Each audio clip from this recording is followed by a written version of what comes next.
Thank you for joining us for our Lift program on this Sunday evening. I trust that as we study another one of the parables of Jesus that demonstrates that he was the best teacher, and then spend some time discussing it and looking at these questions that'll be provided, it'll be a time for spiritual growth for all of us. You know, there are many traditions in our culture that are associated with the wedding. There are a few events in our life or the lives of our children that are more notable milestones than that marriage ceremony. We associate the wedding with an invitation that is sent out months in advance, venues that are reserved over a year in advance, a ceremony that is meticulously planned, rings that are exchanged with inscriptions on the inside.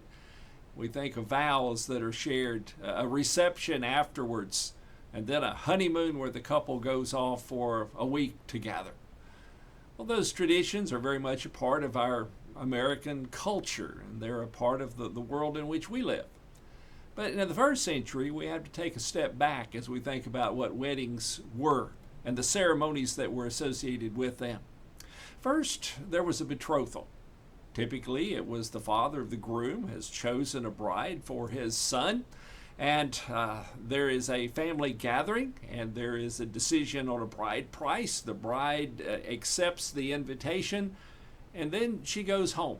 The term is she's betrothed to her husband. It is a binding contract. It would be dissolvable only by a divorce, but there is no sexual relationship. They are not cohabiting in any sense at all.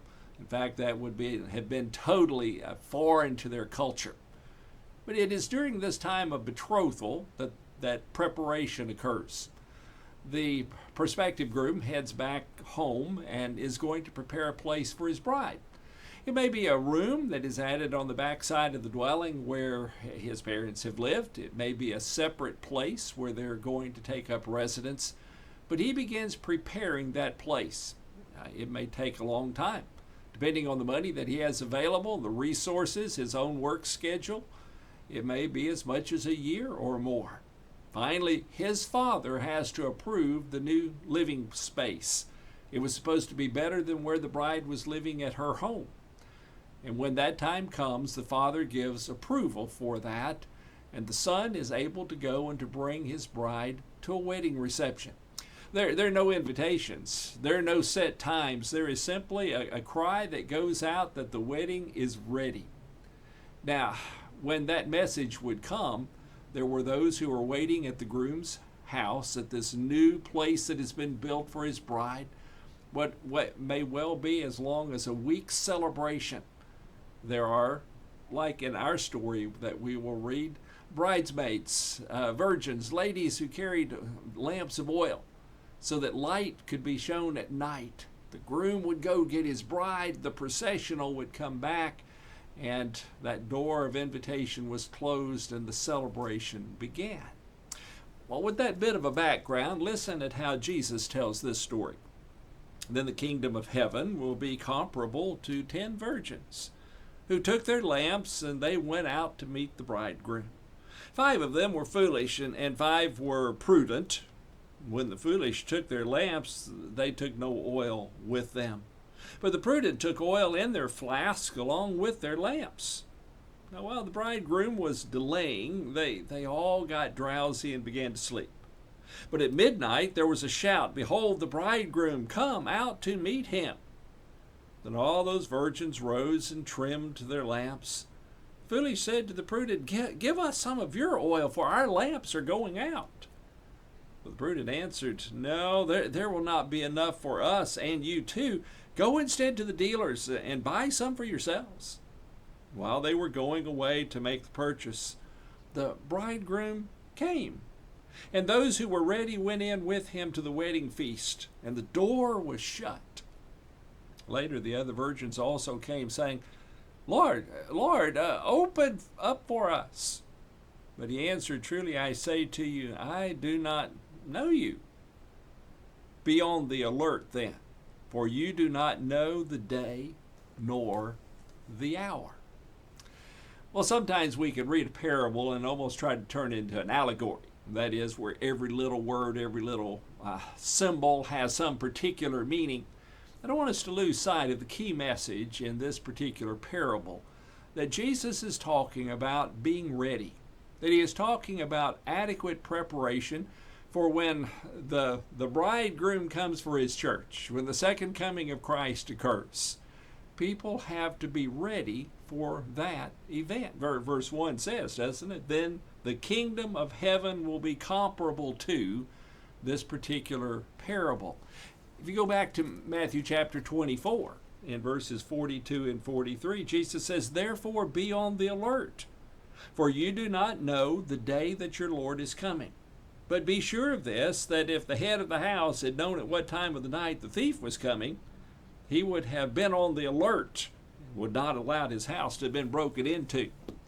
One of the things about this period of preparation, as the Lord is preparing those places for us in heaven, is that we don't know the time of his coming. We don't know when Christ is going to return. You can set all kind of dates that you want, but we don't know when those are. We are to be prepared. There seem to be three great messages that flow out of looking at these 5 unprepared foolish virgins. The first was they had been invited to be the light sharers. I take them to have been those who appeared to be righteous and useful, but they weren't prepared. They had no oil to fill their lamps as they began to burn out. There are some people who appear to be righteous, but they don't have any spiritual substance. And the Lord is able to see through that sham or that hypocrisy. The second lesson is righteousness is personal. You can't give it away. You can't barter it. There are things that you and I possess in our relationship with God that we might wish others could replicate, but we can't give it away. Salvation is a personal choice and relationship. And then finally, you learn the truth that at some point in life, things can be too late. The door of opportunity is closed, and there are no more invitations, there are no more places of baptisms, there are no more times to ask for prayer of repentance. The door is closed. There was a teacher who, as they were preparing for the final pieces of their study that year, told the class that beginning next Monday, I'm going to be selecting one of you each day to give your oral book report of the book that you've read. But I'm not going to tell you who's going to be selected. And so some of the students thought, well, there are 15 of us in class. It'll be some other day. I won't worry about being ready next Monday. But you see, the risk with that is that you would be the one called on, and you would have to say, I'm not prepared with my book report. But the flip side to that is, if you spend that weekend preparing your book report, it doesn't matter whether you're called on Monday or Thursday or 2 weeks from then.